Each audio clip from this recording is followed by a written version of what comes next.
The In Conversation podcast series, with author Nigel Beckles. Welcome to the podcast. Please like the podcast and subscribe to this channel. Thank you. The very best way to promote your podcasts, Podpage makes it easy to create a podcast website with just a few clicks. Every page is optimized to be found on Google and it stays up to date forever. For more information, visit podpage.com. The future of podcast promotion. Have you experienced several failed relationships or been through a divorce? How can you avoid making the same mistakes again? How to avoid making the big relationship mistakes is out now. Hi, my name is Nigel Beckles. My new book is packed with practical and common sense strategies that you can use to make better relationship choices. Now you can discover the dangerous myths about love. If your relationship expectations are realistic, why you could be falling in love for all the wrong reasons. How to avoid making the big relationship mistakes. It's a book that could change your life. Available from amazon.co.uk. Kindle version also available. Looking for Love is a documentary that explores Black relationships in the UK, seeking answers to difficult questions, transforming the way we think about love and relationships. 50% of couples who marry this year will get divorced. Looking for Love from the award-winning director Menelik Shabazz is finally available on DVD. If I had been to a counsellor or been to a therapist, I would have dealt with a lot of those issues a lot quicker. Get yours today from lookingforlovefilm.com. Get ready for takeoff. Welcome back to my In Conversation podcast series. My guest for this episode is a well-being consultant and also an empath and narcissism expert, psychologist Keeley Taverner.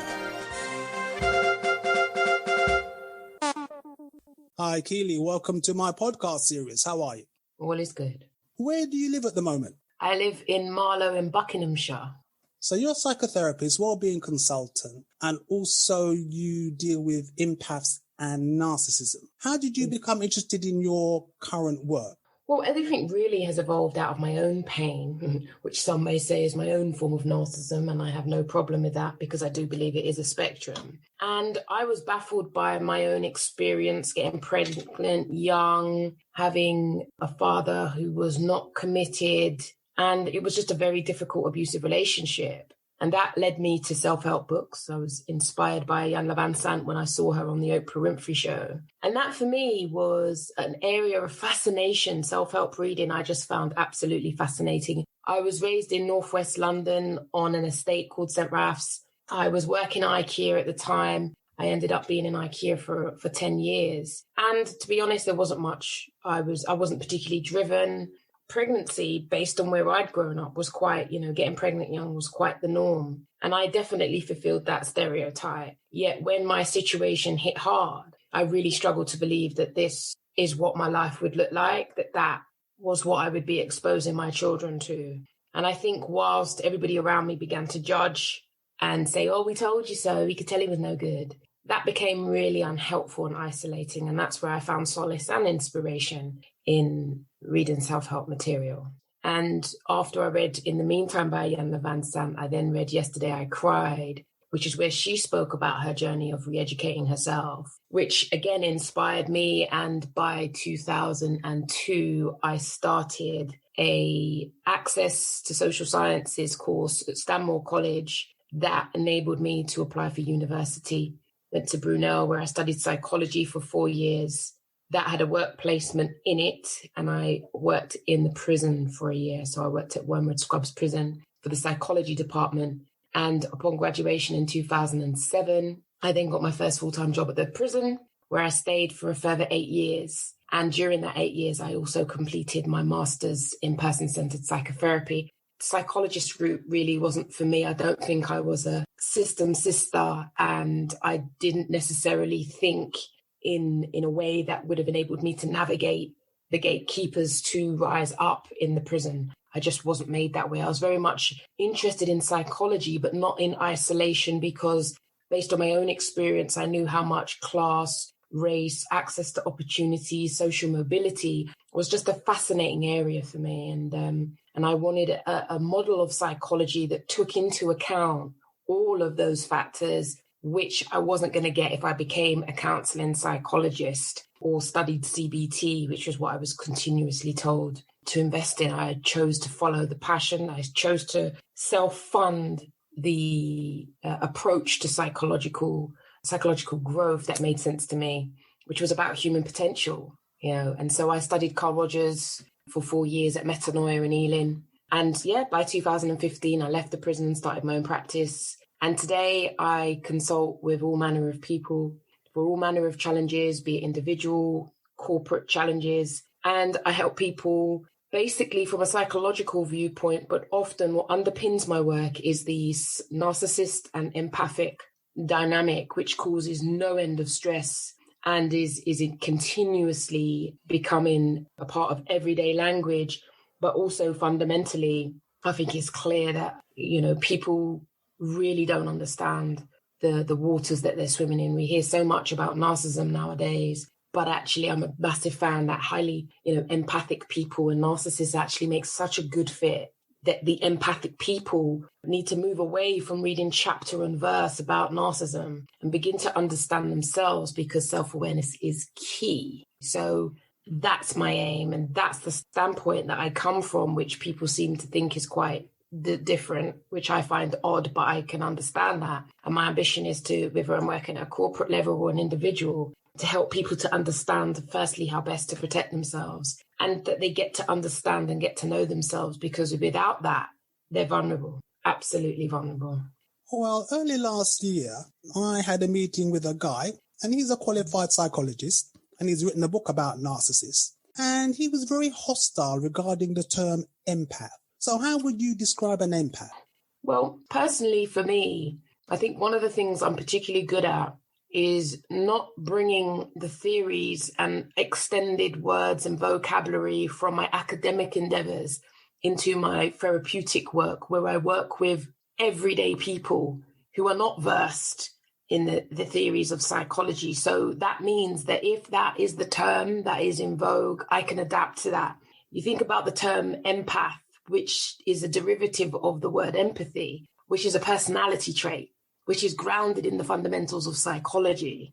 Psychologists often can get really up their own pedestals, to be polite, when the lay people don't use psychology in the terms that they deem to be correct. What we're dealing here with is with the lay person, everyday people, ordinary people who are getting caught up in incredibly damaging dynamics. So I am more than happy to say empath rather than, the psychological term, you and I were talking about, is it NFPJ, Myers-Briggs terms. That doesn't mean anything to people. Go to YouTube, go and check out what people are listening to, and you'll see that these terms are becoming a part of everyday language. My ambition as a grassroots individual who's passionate about helping people is to help them to understand and navigate.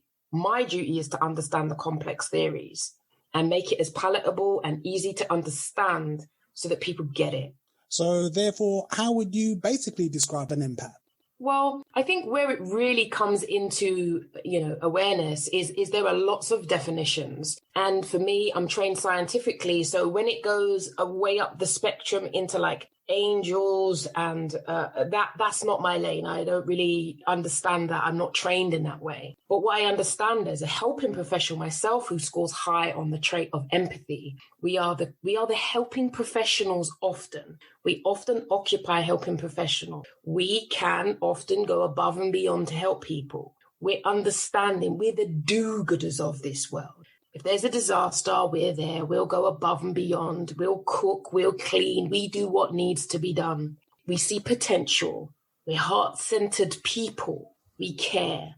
And generally, most people may never get to even call themselves highly an empathic soul. But what the term does for people who find themselves in a narcissistic dynamic, it gives them a name to help them understand their behavior. And that I'm particularly a fan of because it makes my life easier as I help people to understand themselves in order to become aware of what they do that contributes to a very difficult situation. Empaths have a great capacity to care. we often are highly agreeable people, which is another reason why the empath narcissistic dynamic is particularly toxic. Highly empathic, highly sensitive people are not great at identifying their own needs because we're so attuned to other people's needs. And then if you begin to link those traits back into our attachments, you get further insight about where the development, which could be, it brings in the nature-nurture debate, the development of those traits, especially if you received love based on your capacity to help. If you were receiving love and validation by your capacity to help and go above and beyond, then these become almost the perfect storm where those personality traits can become exacerbated, because if I'm kind and I'm helpful, I am now validated. Because potentially if I'm not those things, I may be invisible. We may draw to us the broken, the needy of this world, because actually it's how we get a sense of ourselves. So is there a link between being empathic and being a people pleaser? Absolutely. It's all a part of the package, because people pleaser means one displeases self. Again, that's about external validation, always looking for external validation outside of the self. The more you have a desire for external validation, in the end, depending on your situation, becomes that you will become out of chime with your own needs, your own authenticity, which results in inauthenticity, which is a precursor for sadness, depression, anxiety, and so on and so forth. That's how we lose ourselves, because we say yes perpetually to others because we don't even know what our needs are. Often for many empathic people, they feel very uncomfortable asking for what they need, let alone being able to provide themselves with what they need. So therefore, self-care creates a whole raft of anxiety because it evokes the feeling of selfishness and being selfish. Well, personally, I think the word narcissist or narcissism is thrown around a little bit too freely these days. What do you think motivates a person with toxic narcissism, or indeed narcissistic personality disorder? Well, I mean, let's be honest, it's just a way of coping with their own traumas. There's no two ways about that. That's how they would have coped with their own situations, calamities and difficulties in their own life, which is why when highly empathic people come along and then we feel sorry for them, often we're connected acutely to their trauma and their life story to justify and explain away nonsense, bad behavior. Well, all relationships with narcissists will inevitably cause major problems. What makes an intimate relationship between an empath and a narcissist highly toxic? You also have to remember complex trauma. So actually, if you've been brought up in a very difficult environment with difficult parents and you had inconsistent, safe love, then actually we only replicate what we know in an unhealthy relationship. So what often happens typically is the epic beginning, the epic high. You think you've met the one, you're Neo, and it's all beautiful and no one can tell you absolutely anything, which it's a part of that. It's one of the ways that we can end up becoming isolated and distanced from the people we care and love about. Then obviously after that, what we have is the ups and the downs. When I hear people say when it's good, and when it's bad, it's typical of the kind of roller coaster relationship that goes alongside this particular dynamic. And it's the bending over backwards. One feels like a gymnast walking on eggshells, as well as the power dynamic. So, the power dynamics that also influence these relationships are very, very profound and very interesting, be it financial, psychological, emotion, those power dynamics. And I think over time what happens is the empathic individual, who often, depending on their own attachment issues, begins to doubt themselves, becomes increasingly isolated, is just continuously consumed with the dynamics of this relationship, wanting validation. Therefore, you see the people pleasing is connected. It's a fundamental part because you're now seeking their validation. And naturally, often highly empathic people can presume things are their fault. We're very reflective people. We can take disproportionate responsibility. So all of the qualities that can be great for us as helping professionals can absolutely backfire on us in these toxic dynamics. Well, Keeley, you have your own psychotherapy practice. What type of issues do clients approach you about? Well, it's usually all things they originally come to me and talking about narcissists, but they also know, being that I've got a social media presence, that I'm very clear that there's only so much that we're going to look at that individual, because it's actually a window into you. So people often kick me out if they've had alternative therapy, if they've done their maybe NHS and had 6, but still can't get over their situation. They're perplexed.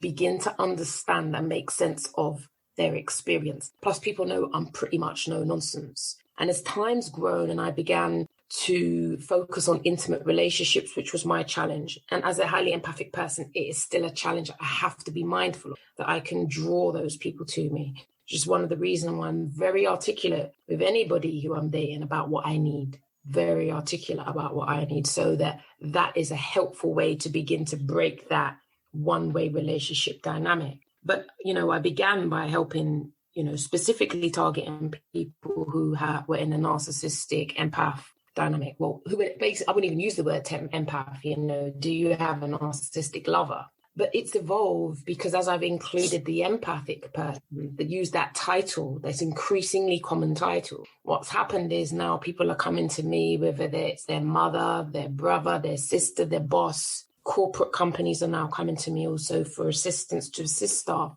who may also have a narcissistic boss, and they're not too, the organizations are not too sure how best to handle that. And that for me is just a unintended benefit of me overcoming my own toxic relationship patterns to be in a position now where I help a variety of people. And I believe is actually one of the most important life skills, which is making your pain purposeful.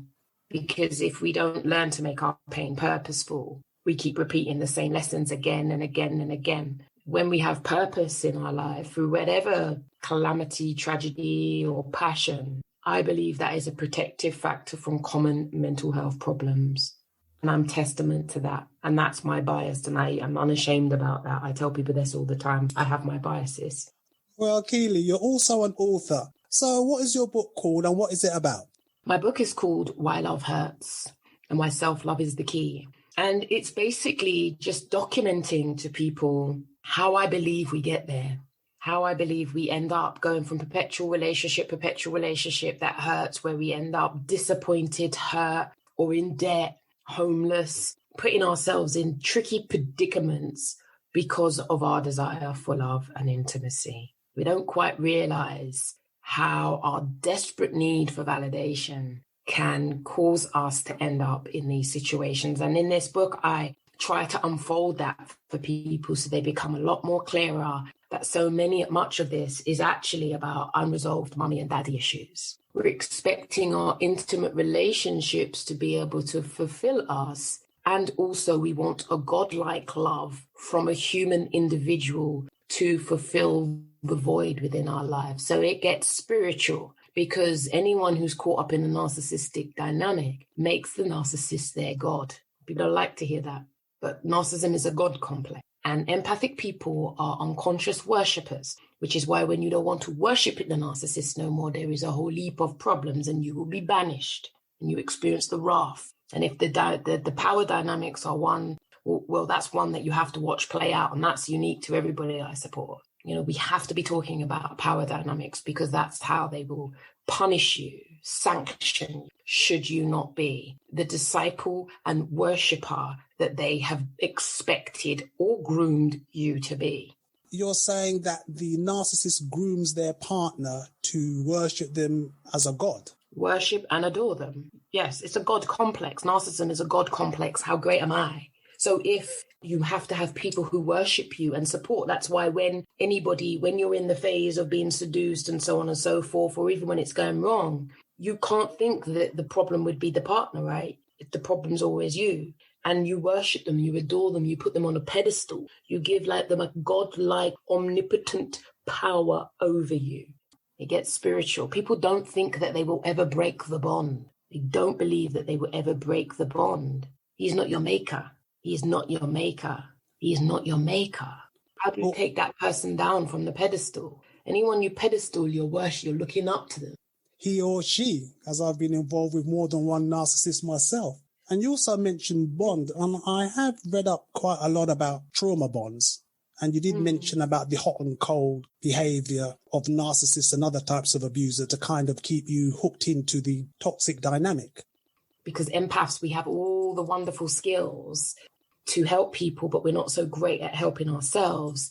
And one thing I do encourage highly empathic people to test out, which is very difficult for us because we're highly likely to reject our own kind. So empathic people, and that's the dark side of empathy, actually, depending on our own traumas, we are highly likely to reject people like us. And that actually may well be, and not just to put people in brackets of like, as if it's that simple, but actually there can be a benefit to overcoming our own resistance to being able to be with someone that's kind and considerate, which is, in my view, it actually works if you've got two conscious, highly empathic people. So we're both aware.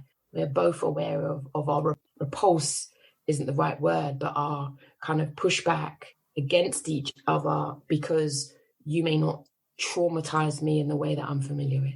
That's why we say things like, oh, he's so safe, he's so boring, he's so dry, because we're used to the challenge, which often we can actually like. So as an EMDR practitioner, EMDR specializes in trauma. We target the unhelpful memories to help people reprogram their minds. The brain reprograms itself. So that's trauma-based work. And often I find that, not for everybody, but if there's been complex trauma in their past, for example, say if you've had a toxic parent, a narcissistic parent, actually finding a narcissistic partner just replicates everything that you already know. You know exactly how to function in that relationship. It's your norm. There you go. It's your norm. And these are the type of relationships that we are often highly likely to draw to us because it's a familiar pain. And so highly empathic people who are not aware of this dynamic are baffled. And that in some instances may mean that, for example, in terms of, supporting people, we may, I may refer people on to have some EMDR, or that may happen with me, in order to specifically target the unhelpful memories that unconsciously drive their behavior in the now. Feelings of unworthiness, all manner of negative cognitions. I'm not good enough. No one will love me. I must learn to protect myself. We have to begin to target those memories because the brain is complex and the brain stores memories. There's picture, taste, touch, audio. So depending on the toxicity of the relationship, especially if there's been trauma and trauma's been the norm in the past, I also provide EMDR therapy to help people to help with complex trauma. Because like I said, it's just a perfect marry if you end up in a relationship that replicates a relationship with your mother or your dad. So Keeley, how can people contact you? So you can find me at keyforchange.com. That's FOR, or you can use the number 4 as well. And from there, you can find me on YouTube, Instagram, and my Facebook page. Yeah, so my office is based in Uxbridge, which is at the end of the Metropolitan line. And I see clients internationally now via Zoom or Skype. I have clients, I'm blessed to say, my YouTube channel is helping me to get clients internationally. And I have clients in the Arab Emirates, in the Middle East as well. Often, like I said, majority of my clients are helping professionals who find themselves in very unhelpful dynamics. And for whatever reason, they've heard that I can help them to understand. Keeley in London, UK, thank you very much for your time. Much appreciated. You're welcome. Thank you for listening. Please like and subscribe. Another In Conversation podcast coming soon.